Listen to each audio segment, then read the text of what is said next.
Today we have a Kenmore Premalite, a machine produced by LG, at least according to what I saw on I saw a little chart on like different model numbers, because I know Kenmore doesn't build their own stuff, so they have like different codes for different manufacturers, like 116 for Panasonic.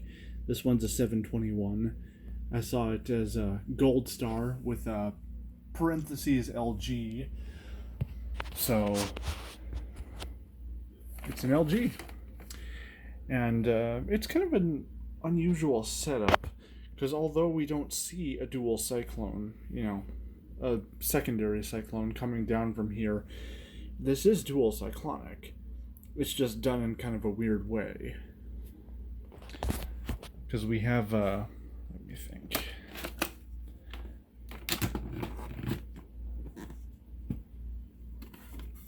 HEPA filter down there.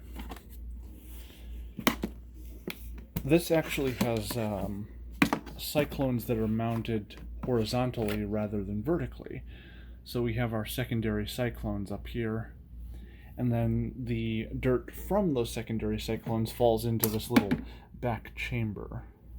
It's kind of an odd setup. I've had this thing totally apart, so these three cyclones here are the only secondary source. I got a little bit of fuzz there, but it should be fine. I gave this thing a fairly good teardown. I didn't tear into like this part of it because I figured that would probably be somewhat of a mess.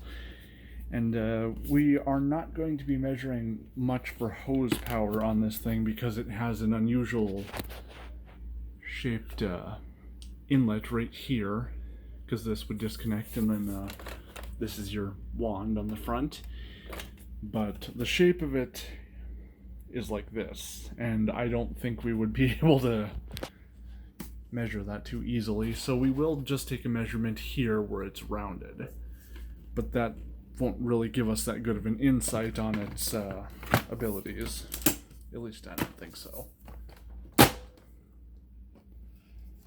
Yeah, dual motor system, so we have a secondary motor for the brush roll, and I don't know, it seems a little flimsy to me in parts, because I've noticed when I push this around, it's like these back wheels lean in towards the machine a little bit, so they're almost like rubbing against the body. Like that. I mean, you can kind of wobble it away a little bit, but the moment you start moving it again, they just kind of flop. But, what do you do? So, let's get on with the electrical measurements, and then we'll move out to the other room for the airflow measurements, so I have a little more room to work.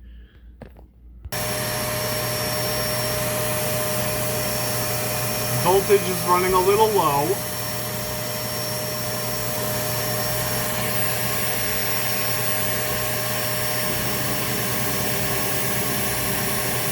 And that's with both the motors on.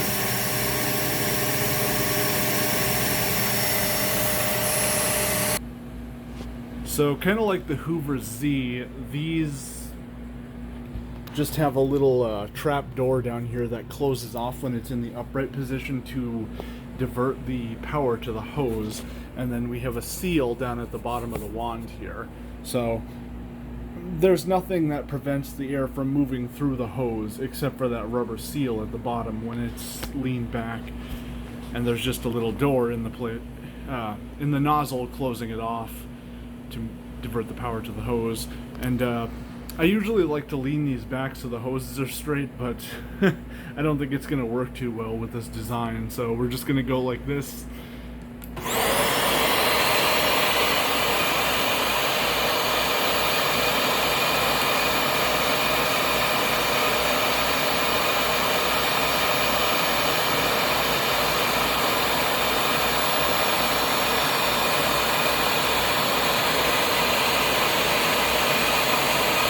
And I guess we have multiple speeds on this too.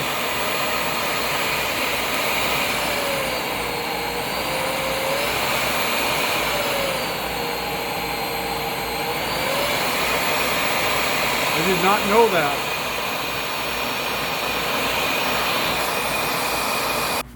And now we'll do the suction. There is a relief valve in here, so we'll see that open.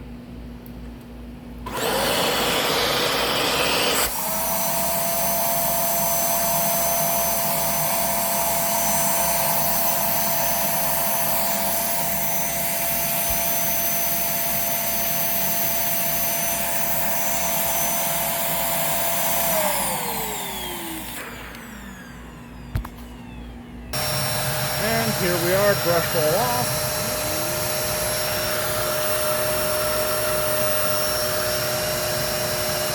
And you can kind of see the centered air path on this.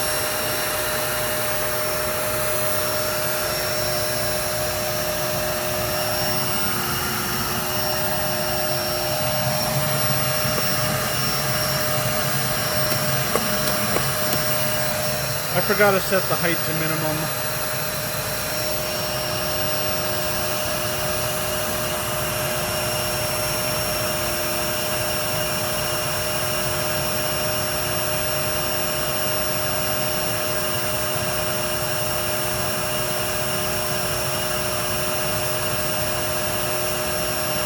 Seems to be all we're gonna get.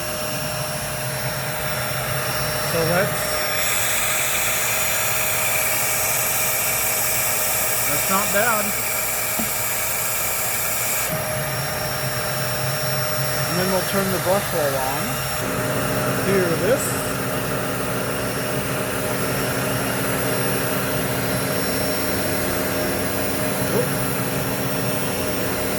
Kind of hard to read with that in the way.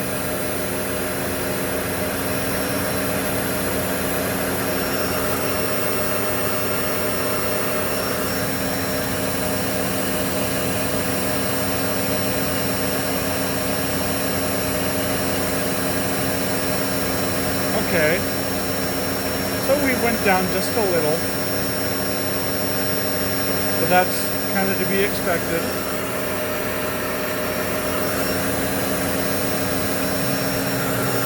We'll redo something.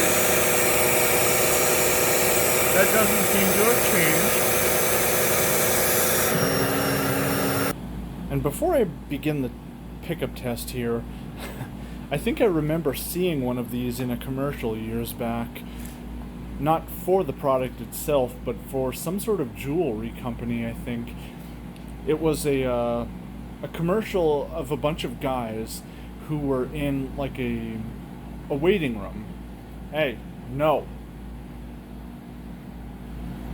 Trying to eat my test dirt again. But a bunch of guys were in an emergency room and they had like stereotypically bad gifts. Like a guy had a frying pan around his neck that had clearly been like he'd been hit over the head with it and it like broke through. So, and then a guy comes in wheeling like a vacuum behind him with like the wand shoved up his rear end.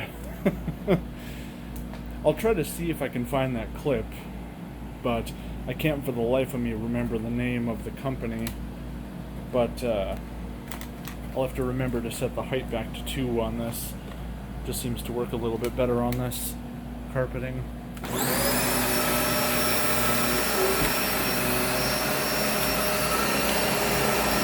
A little bit of agitation.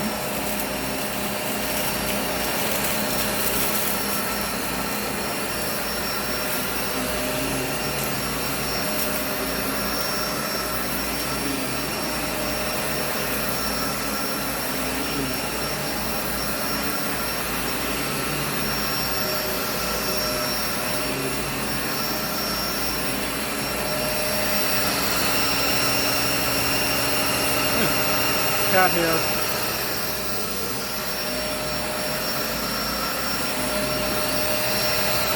then when I put this upright, trying to move air through the hose. And something I forgot to mention, there are a lot of circuit boards in this machine. I think I counted at least 3 of them. There was like the main one down near the motor compartment. There was another one which I think is a thermal reset. And then there was I believe there was 1 or 2 in the head. I remember seeing one for sure. A small one, I think for the LED lights. But yeah, lots of boards in this. And then we can see most of the debris ended up here, with a little bit ending up in the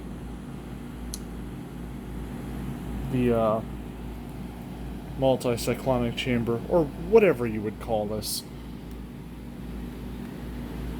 Yeah, not a horrible machine, but it will, especially for a bagless. But I just thought it was cool looking, so I picked it up.